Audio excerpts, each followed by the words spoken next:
Hello and welcome to the soothing sounds of another episode of Rewind. I'm your host, Sideshow, and today we're going to be looking at the most fucking mental game that happened in the finals of the Beat Invitational. It was absolutely insane. This was Anubis between Rogue and Immortals, and it was quite the crazy match. Rogue had already gone 3-0 up in the series, and Immortals had won 2 maps off them, and this was either...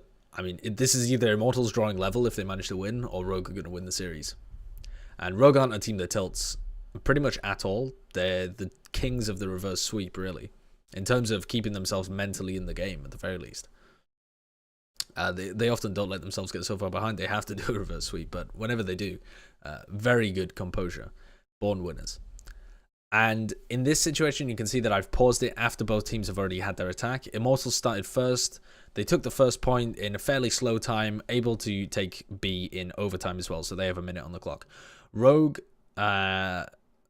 managed to... Sorry, they didn't take it in overtime, sorry. They still had, 16 seconds or 45 seconds. Is that how it works? Fuck knows, mate. Overwatch, confusing game. Anyway, they have a minute on the clock. Rogue managed to complete it and got extra time added on, and they have 3 minutes 45. They had a very good attack. They've set themselves up here to win the entire series. Immortals have the attack, and they only have 1 minute to be able to make it, and they managed to cap A and B.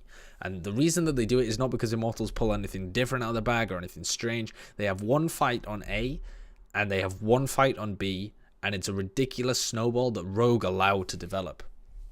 So let's have a look at what's going on here. Rogue, when they're attacking or defending on Anubis, are running Unco on Sombra. And then they're running this composition where they have the Genji Tracer offense and defense. For at least point A. This is point A I'm talking about. Because AKM actually switches over to the Reaper when they're attacking point B. They run a triple DPS Sombra kind of talent comp, if you want to call it that. But on the defense here, they're running their Genji Tracer defense with AKM in his new role on D.Va, and Unco is running the Sombra. And their win condition here is the EMP. They have 1 minute. That is enough time to charge 1, possibly even 2 ultimates. I mean, it's definitely enough time to charge 2 EMPs if you take into account overtime, if Immortals manage to trigger it. So their win condition is 100% the EMP in this situation, and instead they don't go for the win condition being the EMP, they go for the win condition being the dive and actually trying to just man fight Immortals. And this, in my opinion, is a big, like a fallacy that teams fall into. Maybe not fallacy, I think is the wrong word. A misconception would be a better word to describe it, where teams assume that because they're running the Sombra rather than a healer, that they have to play aggressively. And I think this is a big, no-no, for lack of better words in my vocabulary to describe it. Because if you play aggressively with a Sombra, thinking, okay, we don't have the heals, so therefore we don't have the sustain, we've got more damage, and we've got the hack potential, so we should play aggressively in this situation with the Sombra. That's the thought process that I think most people actually go through when they're thinking about what they should do and how aggressively they should play when they run this comp.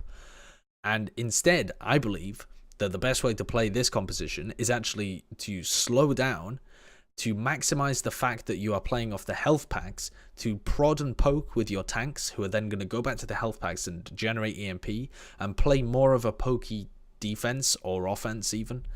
Wait for your EMP and have that be the win condition. Or, like Lunatic High do, you want to try and fight the front line by getting hacks onto their tanks and taking them down very quickly with the burst. But that normally works best when you actually have a Soldier 76 rather than a Genji. So with this comp, especially when you're on the defense, especially when you know you're not playing into an enemy Sombra, I would definitely rather have preferred that Rogue were playing this in more a slow pokey style using their EMP as the win condition. And you'll see. Okay, incredibly there, I actually just hit my stop recording button instead of the play button on the video. So you can thank that jump cut for the fact that I'm a moron. Okay, so what I was going to say is you can see that they actually play for the dive instead, so let's have a look. They don't prioritize working the EMP. It charges in about 45 seconds for Unco here, rather than, I mean, you can get it easily in 30, so they're kind of wasting 15 seconds. They don't have their tanks poke.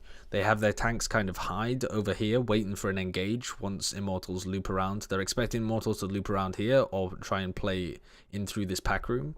And so their tanks are waiting to get a good initiation onto them rather than doing a bit of poke and leaping back and stuff like that so that they can actually build up this EMP. And this allows a big snowball to develop on Anubis B. So, don't have time to play around. No, they don't have time to play around.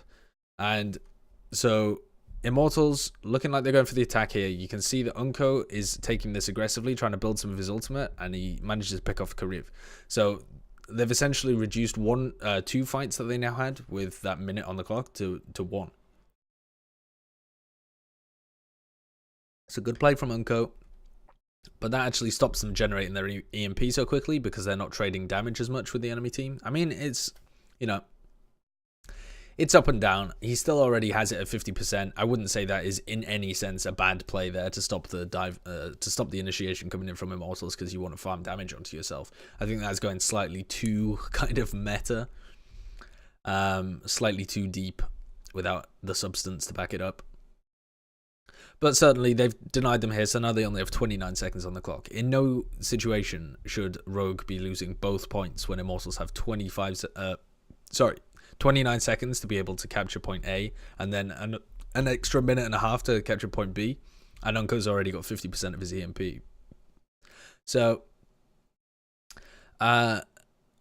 as I was saying, they fall into this misconception, I think, where they feel like they have to engage. So you'll see that as Grim Reality goes to the point here and turns around, Nox, who was hiding around here with AKM, has decided to use his leap to engage onto them as they're here. Now, this is kind of an issue for a couple of reasons. One, because, as I said, I think that EMP should be their win condition here rather than the aggressive dive, because you are not getting any value out of the healing health pack idea of Unko hacking like large packs if you just commit to one fight and don't disengage and try and like build up either a positional advantage or a poke advantage in terms of health advantage by playing the packs. You're like, this guy, the Sombra, can play as like an off healer, but if you just engage to a fight and play aggressively, you've removed all healing capabilities from that, and you're just like trying to farm it up afterwards after the fight's like gone its way. It's so risky to play like that. And so Rogue are committing to this fight down here, and as I said, Nox has jumped in, he's used his jump to engage, and AKM's gone in to try and defense matrix him a little bit. And as I was saying in a previous video, there seems to be a bit of a disconnect between the Rogue tanks at the moment. Especially it seems when AKM's on the Diva, but it has also happened when Nico's on it as well. So you can't quite see it now, but Nox is taking a little bit of damage, and he's absolutely getting farmed down here, and AKM's all the way around here. So what went wrong? If you dial it back, you'll see that as they come in, so here's Nox, here's AKM, as they go down and hit the floor, AKM spots the supports still in the small pack room and decides to charge through them. So he goes through them, doing the boop damage as he goes through, gets into behind them and starts shooting at them instead and trying to do damage at them from the back. But Envy's just going to try and block most of this with his defense matrix, and they've still got the healing in there anyway. So this, I feel, is a real misutilization of the strengths of a Diva in this situation, and Nox just dies. He just dies so quickly. And why is that? Because he has one healer, because the tank that's protecting him isn't protecting him, and he's not using the health packs from the thing, and he's jumped in, so he doesn't have his jump to be able to initiate out. His jump's still on cooldown when he dies here as well. So if he's backing off towards this direction and wants to leap out towards the pack that's over like behind where the current camera is sitting, he can't do that because his jump's on cooldown, because he didn't have an aggressive position at the beginning because he wanted to get a good engage, because again, they're playing for the dive rather than the MP. And Unko's still only at 85% here when his main tank falls, and AKM has got discarded and is now just going to get kind of melted in the backlines as well. And Immortals have got a great engage out of this. They've been able to sit in a situation where Envy can matrix basically any damage coming into them. They've killed the main tank. They have 10 seconds left. Grim's already played the point a little bit, so he's kind of splitting attention a little bit. And Unko just throws in his EMP. Unko's just managed to gen his EMP now after 45 seconds. He actually gets it 3 seconds before this at 15. You can see that he has his EMP up. And here's Unko. He's the guy that you want to track here to watch what he does with the EMP. He comes in and he just kind of uses it. And there's no follow-up. Nico and Soon have already taken loads of damage because they're already in like the disengaging portion of this attack, because they already committed to a dive without the EMP being live. So you basically get no value from the Sombra apart from the little piddly damage she does with her gun. It's not that piddly, but it is fairly piddly. It's not worth trading out like a Zen or an Ana for it, just if you're going to use it as like an attack Sombra and not get any of the utility out of her either. And they've gone in for this fight. Nico and Soon have both taken damage, and they're not in a position to be able to actually set up to go back in and deliver like real damage and actual engage after the MP, and their main tank of Nox has died. So not only does this lead to point A disappearing, but now they have no EMP to be able to work with for point B defense. So Immortals clean this one up, and this isn't like some amazing play by Immortals. That was all, in my opinion, faults by Rogue, frankly. And Agilities has played really well on this first point, to the point where he's going to generate his blade at the same time as Kariev and Verbo have got their ultimates up. And because they didn't even have to invest anything, because Unko threw away his EMP in that situation, they've got a massive snowball engage here. And the other thing to note as well is that on their first point attack, Rogue actually did a similar thing where they didn't waste it EMP in the sense that Unko came in after the fight had already been like fixed, after a fight had already been lost and throwing his EMP like he did just then. But the first time that Immortals were attacking, when they attacked point A, Unko and Wins both use their EMP and barrier in like fairly bad situations when they're clustered around the health pack room, didn't get value out of it. They ended up losing the fight, and they opened the door again because they didn't have any defensive ultimates available. Unko and Wins, neither of them had their ult, and both Kariev and Verbo had their ultimates as they were attacking point B the first time around. And the reason it failed was because Kariev went in too deep, popped too early, and then as he retreated, Nox laid his bubble in the middle here. Kariev backed out to about the position that he is now, and as the sound barrier went off from Verbo, it didn't catch it. So Immortals here are much more disciplined in the way that they use their ultimates. Agilities has the blade this time as well, which is a massive help. Again, Kariev pops very early, but because Kariev is the one leading the way, Verbo has a much better chance of staying alive. If you're going to stagger your support ults, in this situation, it should absolutely be Kariev first and then Verbo, because if Verbo pops his sound barrier first, Kariev's still in a dangerous situation where Rogue can apply pressure to Kariev and force him to either overlap the Transcendence or force it out earlier than he would need to, when it's only Kariev really getting benefit from it, not the rest of his team. But here, the fact that Verbo's hanging on to his, even though he doesn't actually have it, so in this sense they were kind of forced to pop Kariev's first, but it would still be the correct play even if they both had it up, because, in my opinion, because Verbo can dodge much more on Anubis. He's got the health to be able to gen it up. He'll be able to boot people away. He's got much more survivability than Kariev does. He can even take the Orb of Harmony if he needs to stay alive and make sure that he only has to use the sound barrier when it's required. So it's not like Rogue can really force it out of Verbo unless they just go absolutely ham on him. So the way that they layer out their support ultimates is really nice here. And then Agilities gets massive value with the blade. And he does a huge amount of damage to pretty much everybody. Look at the damage there. He slices Nico, he slices Wins. I think he got a slice onto Nox as well. Basically does damage all across the board. The rest of his team focus the tanks, so Nox goes down really quickly. Then AKM is going to fall super fast after that, and they get the cleanup duty. Verbo still hasn't had to use his sound barrier, but just can use it at any point. And this is just the classic Snowball, really well staggered out with their ultimates from Immortals, and they're able to get this really well. And that's different from the previous time that they did it, because they engaged with Kariev's ultimate, but Kariev then backed out really far after using his ulti, and Rogue was just able to focus him down, take a couple of players, focus down Kariev, return to the fight, and Verbo's sound barrier got completely blocked by another one of Nox's barriers. This time they laid them out much more. They had the positioning. They were able to really make it work. But the door was opened there because Unko used his EMP in a bad position, and because they weren't playing around the EMP in the first place, and they managed to convert this push and get 4 points on the board when they only started with a minute, and Kariev was picked in the first 5 seconds of the fight, so they really only had 30 seconds plus the minute and a half that was left, and played the majority of the game in the overtime and managed to complete it. So great play from them. And then if you look at the other side of the coin, as in how Immortals then defend. So I've just literally skipped the kind of overtime or setup time that they have, and this is now Immortals. This is now Rogue attacking in their kind of next round. So they have to match them with 4 points, otherwise they will lose the map, and they do lose the map in the end. But Rogue have a huge amount of time on the board. Ideally, they would have locked out Immortals at the point A defense if they played around their EMP, and they would have had a really easy time here because they would have only had to get like, what, 60%, something like this on point A, and they would have absolutely won Anubis. They set themselves up for it for their first time around, but then they completely lost the entire map with that previous defense. But this is how Immortals played their defense, right? So for starters, both teams are playing with the Sombra. That's different to before. Rogue on the attack are using the Sombra. So they want to get EMPs charged up, and ideally for them, because they know that they have to take both points in 3 minutes 39 or 3 minutes 45 it started on, this is 6 seconds in, they want to generate like Nico's Blade, Wins' Barrier, Unko's EMP, and probably only use the EMP to be able to take the point, and then still have the rest to be able to snowball into B. So the idea is they want to be greedy, they want to hold on to things because that'll really help them as they come into B. But this is just a masterclass in, or not even so much a masterclass, it's just, this is how you should play the EMP as a win condition at the beginning. Because if you see how Immortals start playing this one, they have their tanks in much further forward positions.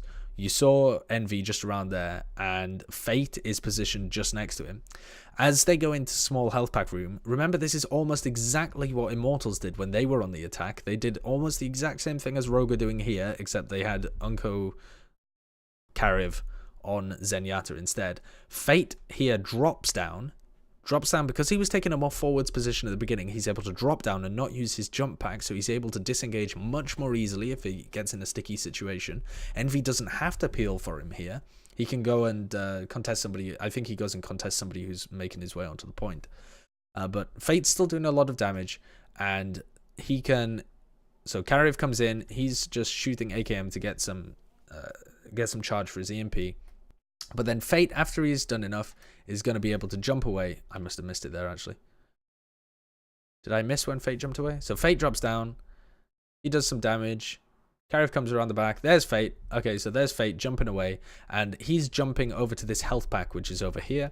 And Envy is taking a fight somewhere around, I don't even know, somewhere around the point or something. I think Soon got around the back, and he's like trying to put some pressure on Soon or something like that. And then Envy goes and gets a health pack as well. So both of their tanks are just kind of poking. They're playing it slower. They're not committing to an engage in any sense. They're just applying pressure to them in this house. They're not trying to win the fight. They're keeping their abilities up so that they can get out whenever they need to. But they're just applying pressure at the moment. And so here comes Envy. He's going to kind of dive into them a little bit. Takes a bit of damage, but crucially is able to escape when he needs to. Fate's healed himself up as well. So Kariv's already at 84%. And we're only, what is this... 24 seconds in. Kariv's going to get a health pack here. Then Envy gets the health pack, and Kariv's very easily up to his EMP within 30 seconds. Bang on 30 seconds. So 15 seconds quicker than Unko was able to get it when he was attacking. And now they can play around EMP as their win condition. And that is just such a... I mean, their tanks were never in any danger. They fully utilized the utility of Sombra. They generated the EMP quicker. If Rogue were in that position and played the same as Immortals just did on the defense, they would have won Anubis, because they would have been able to get the EMP out and then just wipe them with it. They would have got so much more value out of all of their ultimates. And so once the EMP is up, this is the point where Immortals engage. So again, this is like them telling Rogue, this is what you guys should have done when you were fighting against us. So again, Kariv comes in, they use the EMP, and now that they've got such a massive advantage in terms of they can use all the abilities and Rogue can't, they get the really early kills onto Nox, wins, falls, everybody else dies, bada bing, bada boom, very easy. Immortals manage to clean up. And again, very disciplined play coming out from Immortals again. None of them get any heals from Verbo. Verbo just carries on ticking up his ultimate very slowly. The rest of them all get health packs. You can see their health all ticking up in chunks, and Kariv's already at 80% before they've even initiated again. So it's not like he's even that far behind Unko, and they managed to get the benefit from it. So there are really good ways of playing around Sombra on point A, and Rogue completely failed to do that and let a massive snowball develop.